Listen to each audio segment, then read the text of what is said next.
Good morning, everyone. Hope you're doing good out there. My name is Jon Åberg, and I'm a teacher in the Department of Global Political Studies, GPS, at Malmö University. And I mostly teach in the International Relations program. Today, we will delve into the dynamics of US-China strategic relations with a particular focus on the field of artificial intelligence. This is session 3 of our Global Politics of AI course, and I will try to explore the evolving landscape of great power competition and the technological rivalry between the United States and China. From Obama to Biden to Trump, we have seen a steady intensification of competitive relations between the United States and China. From Obama's so-called pivot to Asia to Trump's trade war and to what many now refer to as the so-called new Cold War between the United States and China, which I think has become the dominant metaphor or analogy during the Biden administration. This competition is increasingly centered around technological advancements and digital platforms, which have become new arenas for extraterritorial power projection. And thus, controlling digital infrastructure across the world is a key concern. On the one hand, the United States continues to hold a dominant position in the global economy, a fact that has been well documented by scholars such as Sean Stars. US corporate power is particularly pronounced in the digital-intensive new economy sectors, and the big 5 tech giants, Microsoft, Apple, Amazon, Alphabet, Meta, are mining data on a global scale and provide digital infrastructure across the world. Additionally, companies like NVIDIA, ASML, and TSMC form part of a US-centered value chain for the production of sophisticated AI chips. On the other hand, China's technological rise cannot be denied. China is rapidly increasing its power within the global production structure, as highlighted by Anton Malkin. China's influence in the financial structure is also pronounced, particularly in developing countries. For instance, China is the biggest bilateral lender to Africa. Companies such as Tencent and Alibaba have grown considerably and are now comparable to the US Big Five in terms of both profit and sales. While Huawei is on par with, if not ahead of, companies like Nokia and Ericsson. China's digital capacities are, in other words, advancing at a remarkable pace, and in some areas, as noted by Rolf and Schindler, they are displacing US platform power. Furthermore, China is gaining a significant position in the knowledge structure through its growing standardization power, where Chinese standards and models are getting more and more accepted and disseminated throughout the world. China's ambitions are encapsulated in the Made in China 2025 initiative, or the Made in China 2025 strategy, which aims to make the country the world's leading producer of advanced technologies, including semiconductors and AI. This initiative targets several key sectors, and the goal is to increase the domestic content of core components and materials, achieve self-sufficiency for domestic companies, and position leading Chinese corporations in global markets. Ultimately, China strives to become a cyber great power and a global AI leader. That is the intention. Currently, US and its allied corporations lead the so-called AI race. However, China is ambitiously aiming to become a global leader in AI by 2030. China already has large-scale automation of industries and ports. China also has a significant pool of highly skilled talent and extensive AI-related research and expertise.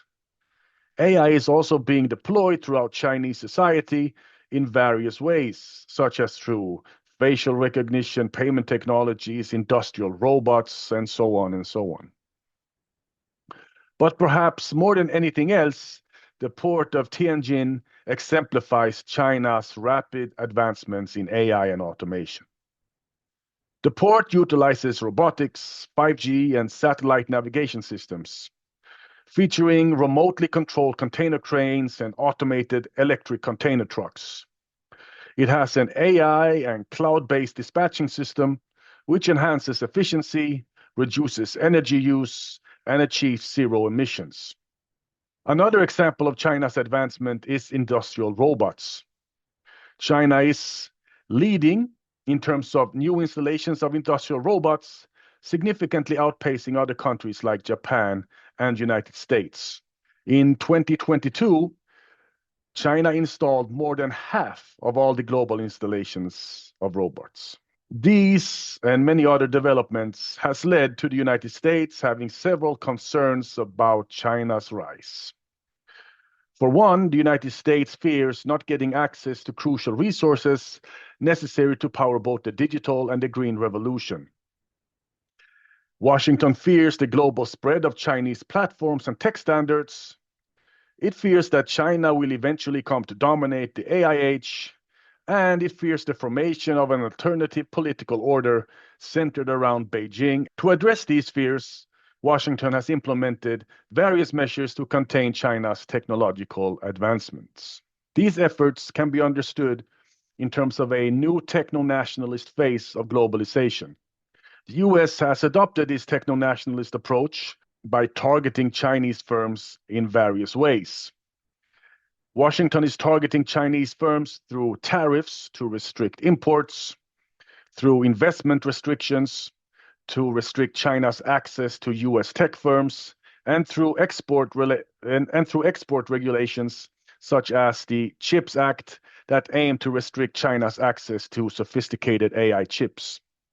Additionally, local procurement requirements and supply chain reshoring efforts are being enacted to bolster domestic production in the United States. We also see how the United States is targeting China in other ways.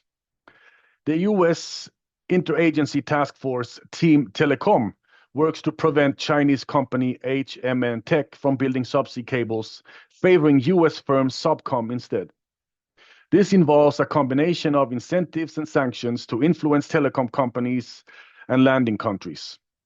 US ambassadors and diplomats have pushed CEOs and politicians in these landing countries, trying to compel them to change from H&M Tech to Subcom instead. And we see the subsea cable market becoming increasingly determined by geopolitics. But with these policies and these measures and this targeting of China, can we talk about technological decoupling, which is a popular notion that we sometimes come across when reading about this topic? Well, first of all, China is very dependent on foreign firms and foreign technology in general. For one, when it comes to robotics, despite China's efforts, China's domestic robotics industry still relies heavily on foreign technology. And in 2019, 71% of new Chinese robots were imported from abroad. The vast majority of China's high-tech exports are exported by foreign firms that are located in China. We also see an ongoing debate about the effectiveness of US actions against Chinese firms. We see Google and Meta claiming that US arguments against HMN Tech are unsupportive and speculative. Peter Vennick, CEO of ASML, opposes export restrictions and say that they will push China to develop competing indigenous technology instead. NVIDIA questions the long-term effectiveness of limiting trade, and Japanese and Korean firms say that the restrictions affect their operations. We also see how China is employing various strategies to circumvent US restrictions. First of all, through stockpiling before the restrictions came into place. China is also importing sophisticated AI chips from third parties, both legally and illegally. China also gets access to AI chips through cloud computing services. And the US firms are allowed to export modified but still sophisticated chips to Chinese firms.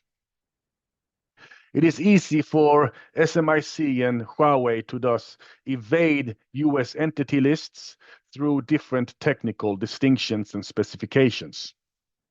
We also see domestic technological development taking place in China, and China is bent on building an indigenous AI supply chain, even though they are not there yet.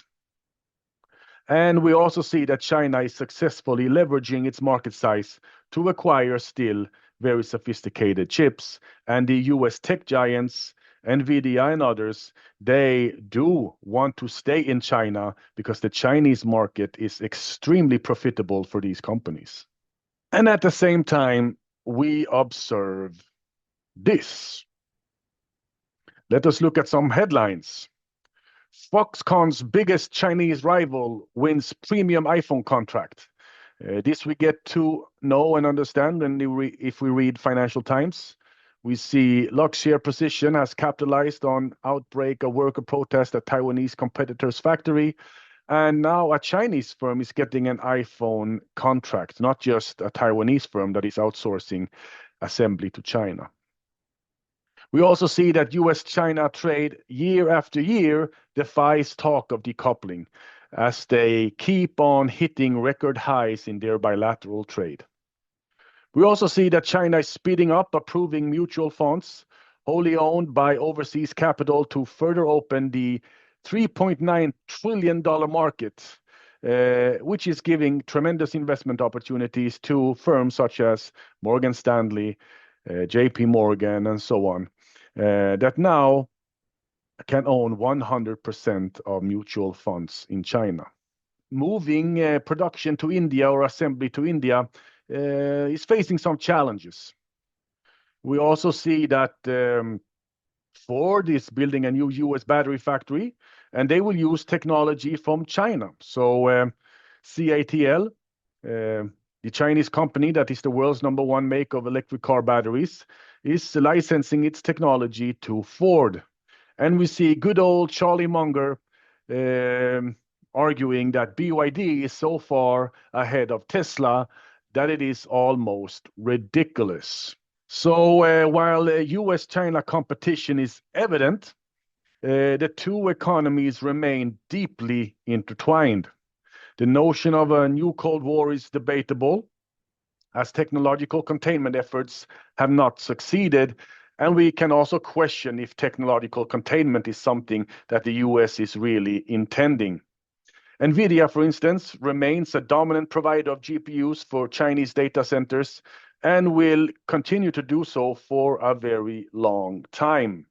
A techno-nationalist phase of globalization, yes. A protectionist phase of globalization, yes.